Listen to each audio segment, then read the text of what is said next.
قل لا اجد فیما اوحی الی محرما علی طاعم، اب وہ پھر وہی قانون جو ہے، جو اصل چیزیں تھیں عرب میں کھانے پینے کے لیے، جو گوشت جن کا جانوروں کو کھایا جاتا تھا، ان میں سے کن چیزوں کو حرام کیا ہے، یہاں پھر اس کو دہرایا جا رہا ہے۔ قل لا اجد فیما اوحی الی محرما علی طاعم یطعمہ، کہہ دیجئے میں تو نہیں پاتا اس شے میں جو میری طرف وحی کی گئی ہے، یعنی جو قرآن میری طرف وحی کیا گیا ہے، جو شریعت میری جانب وحی کی گئی ہے، میں اس میں نہیں پاتا کہ کوئی اور شے ہو کسی کھانے والے پر حرام، محرم علی طاعم کھانے والے پر، یطعمہ جو اسے کھاتا ہو، سوائے کس کے، الا ان یکون میتۃ، سوائے اس کے کہ مردار ہو۔ اس مردار کی مزید تشریح جو ہے سورہ مائدہ میں ہم پڑھ چکے ہیں، منخنقہ ہو، متردیہ ہو، موقوذہ ہو، وہ سب کے سب کسی بھی سبب سے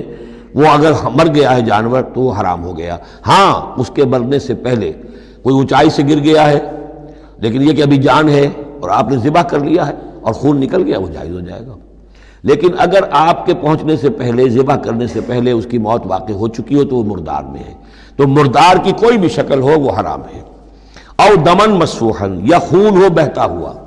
یعنی ایک خون وہ ہے کہ جو چاہے کتنا ہی زور آپ لگا لیں، کتنا ہی رائگر مارٹس ہو جائے، کتنا ہی تشنج ہو، لیکن پھر بھی کچھ نہ کچھ خون تو کہیں نہ کہیں جسم میں رہ ہی جائے گا، وہ حرام نہیں ہے۔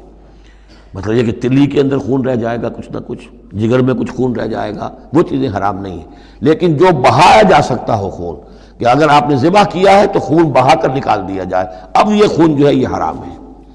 او لحم خنزیر، یا یہ کہ سور کا گوشت ہو، فإنہ رجس، اس لیے کہ وہ تو ہے ہی ناپاک، وہ اصلاً ناپاک ہے۔ او فسقاً، یا یہ کہ وہ ناجائز شے ہو، احل لغیر اللہ بہ، جس پر اللہ کے سوا کسی اور کا نام پکارا گیا ہو، کسی اور کے نام پر ذبح کیا گیا ہو، کسی اور سے تقرب کی نیت پر وہ اس کی قربانی دی گئی ہو، چاہے وہ نام اللہ ہی کا لیا جا رہا ہو، لیکن نیت میں اگر یہ ہے اور جا کر کسی خاص استھان کے اوپر اس کو ذبح کیا ہے، کسی خاص مقام پر کیا ہے، کسی خاص قبر پر کیا ہے، تو ظاہر بات ہے کہ دل کے اندر تو چور وہی ہے۔ فمن اضطر غیر باغ، لیکن ان میں سے بھی جو لوگ مضطر ہو جائیں، مجبور ہو جائیں، نہ تو ان کے اندر حد سے بڑھنے کی کوئی غیر باغ، نہ تو اس کی کوئی طلب ان کے اندر ہو، ولا عاد، نہ حد سے زیادہ بڑھے، صرف جان بچانے کے لیے تھوڑا سا ان میں سے اگر کچھ کھا کر جان بچائی جا سکے تو اجازت ہے۔ فإن ربک غفور رحیم، تو یقیناً آپ کا رب غفور ہے، بخشنے والا، اور رحیم ہے، رحم فرمانے والا۔ وعلی الذین ہادوا حرمنا کل ذی ظفر، اور ہم نے ان پر جو یہودی ہوئے تھے حرام کر دیا تھا ہر وہ جانور جس کا ایک کھر ہوتا ہے۔ جانور ایک وہ ہے جیسے کہ گائے ہے، ان کے یہ پیر جو ہیں وہ پھٹے ہوئے ہوتے ہیں، اور ایک جانور ہوتا ہے جس کا کھر ایک ہی ہے، ایک ہی ناخن، تو کھر والے جانور گھوڑے کا ایک ہی ہے، تو یہ چیزیں جو ہیں وہ ان کے اوپر حرام کر دی گئی تھی۔ بعض چیزیں تھیں کہ جو اصلاً حلال تھیں، لیکن یہ کہ یہودیوں پر ان کی جو وہ شرارتیں تھیں ان کی وجہ سے، جیسا کہ ہم پڑھ آئے ہیں، بہت سی چیزیں ان پر حرام کر دی گئی تھیں۔ وعلی الذین ہادوا حرمنا کل ذی ظفر، اور ہم نے یہودیوں کے اوپر تو حرام کر دی تھی ہر ایک ناخن والے جانور کو۔ ومن البقر والغنم حرمنا علیہم شحومہما، اسی طریقے سے گائے اور بکری وغیرہ میں سے بھی ہم نے اس پر ان کی چربی جو ہے وہ حرام کر دی تھی۔ الا ما حملت ظہورہما، سوائے اس کے کہ جو ان کی پیٹھ کے ساتھ لگی ہوئی ہو، پٹھ کے ساتھ جس کو ہم کہتے ہیں لگی ہوئی ہے، اب الحوایا، یا انتڑیوں کے ساتھ لگی ہوئی ہو، او مختلط بعظم، یا جو ہڈیوں کے اندر ہو، تو یہ جو ہے یہ چیزیں تو چربی کی جائز تھی ان کے لیے، باقی چربی جو ہے کھلی وہ ان کے لیے حرام کر دی گئی تھی۔ ذالک جزیناہم ببغیہم، یہ ہم نے انہیں سزا دی تھی ان کی شرارت کی بنا پر۔ یہ مستقل آسمانی شریعت کا حصہ نہیں تھا، بلکہ یہ خاص طور پر ان کے اوپر تنگی کی گئی تھی ان کی شرارتوں کی وجہ سے۔ وَإِنَّا لَصَادِقُونَ، اور ہم جو کچھ کہہ رہے ہیں وہ بالکل صحیح ہے اور درست ہے۔ فَإِن كَذَّبُوكَ، پھر اے نبی اگر یہ آپ کو جھٹلا دے، فَقُلْ رَبُّكُمْ ذُو رَحْمَةٍ وَاسِعَةٍ، تو کہہ دیے تمہارا رب بڑی وسیع رحمت والا ہے، وہ تمہیں فوراً نہیں پکڑ رہا، نہ فوراً معجزہ دکھا رہا ہے تاکہ پھر تمہاری مہلت ختم ہو جائے، اس کی رحمت کا تقاضا یہ ہے کہ وہ تمہیں ابھی اور مہلت دے رہا ہے۔ وَلَا يُرَدُّ بَأْسُهُ عَنِ الْقَوْمِ الْمُجْرِمِينَ، لیکن یہ کہ جب اس کی پکڑ آ جائے گی، اس کی سخت آ جائے گی، تو اس کو لوٹایا نہیں جا سکے گا مجرموں کی قوم سے۔ پھر جب وہ آ جائے گی بات، اِنَّ بَطْشَ رَبِّكَ لَشَدِيدٌ، پھر وہ بڑی سخت پکڑ ہوگی اور کوئی اس کا منہ پھیرنے والا نہیں ہوگا۔ سَيَقُولُ الَّذِينَ أَشْرَكُوا لَوْ شَاءَ اللَّهُ مَا أَشْرَكْنَا وَلَا آبَاؤُنَا وَلَا حَرَّمْنَا مِنْ شَيْءٍ، ان قریب کہیں گے یہ مشرک لوگ، اگر اللہ چاہتا تو نہ ہم شرک کرتے، نہ ہمارے آباء و اجداد کرتے،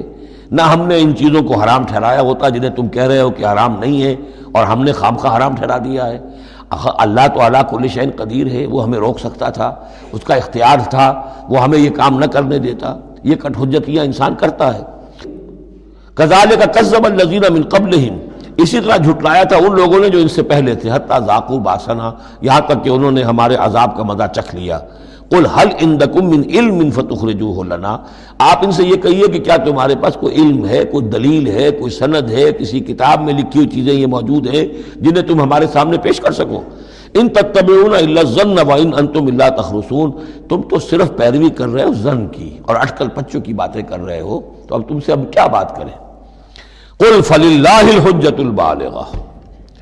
کہہ دیجئے تو اللہ کے حق میں ثابت ہو چکی ہے پوری حجت۔ اللہ تعالیٰ نے ہر طرح تم پر اتمام حجت کر دیا، تمہاری ہر بات کو رد کر دیا، معقول طریقے سے طرح طرح سے تمہیں ہر بات سمجھا دی ہے۔ قل فللہ حجت اللہ البالغہ، یہی سے امام الہند شاہ ولی اللہ دہلوی نے اپنی جو شورۂ آفاق کتاب ہے اس کا نام یہاں سے اخذ کیا ہے، حجت اللہ البالغہ، اللہ کی مکمل حجت۔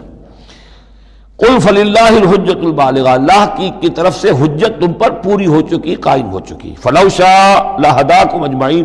اگر وہ چاہتا تم سب کو ہدایت پر لے آتا، اس کے آنے واحد میں تمہیں سب کو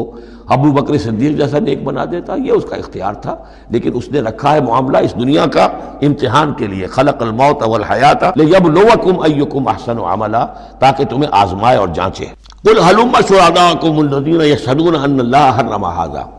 کہ یہ ذرا لاؤ تو صحیح اپنے وہ گواہ جو یہ گواہی دے سکے کہ اللہ نے ان چیزوں کو حرام کیا ہے۔ کہاں ہے پاس گواہ؟ کوئی کتاب گواہ ہے، کوئی اور چیز، کوئی علمی سند ہے؟ فَإِن شَهِدُوا فَلَا تَشْهَدْ مَعَهُمْ، اے نبی پھر اگر یہ کٹ حجتی پر اتر کر کہیں کہ ہاں ہم گواہی دیتے ہیں، آپ ان کے ساتھ گواہی مت دیجئے۔ وَلَا تَتَّبِعْ أَهْوَاءَ الَّذِينَ كَذَّبُوا بِآيَاتِنَا، مت پیروی کیجئے ان لوگوں کی خواہشات کی جنہوں نے ہماری آیات کو جھٹلا دیا ہے۔ وَالَّذِينَ لَا يُؤْمِنُونَ بِالْآخِرَةِ هُمْ بِرَبِّهِمْ يَعْدِلُونَ، اور جو لوگ آخرت پر ایمان نہیں رکھتے وہی ہیں کہ جو اپنے رب کے ساتھ دوسروں کو برابر کر دیتے ہیں۔ یہ پہلی آیت جو تھی سورہ مبارکہ کی، ثم الذین کفروا بربہم یعدلون، اسی پر وہ پہلی آیت ختم ہوئی تھی، اور یہاں 150ویں آیت میں پھر یہ لفظ آ گیا۔ یہ لوگ جو ہیں پھر بھی جو آخرت پر یقین نہیں رکھتے، جنہیں ڈر نہیں ہے اللہ کے حضور میں حاضری کا، وہ پھر جس کو چاہتے ہیں اللہ کے برابر کر دیتے ہیں۔ قل تعالوا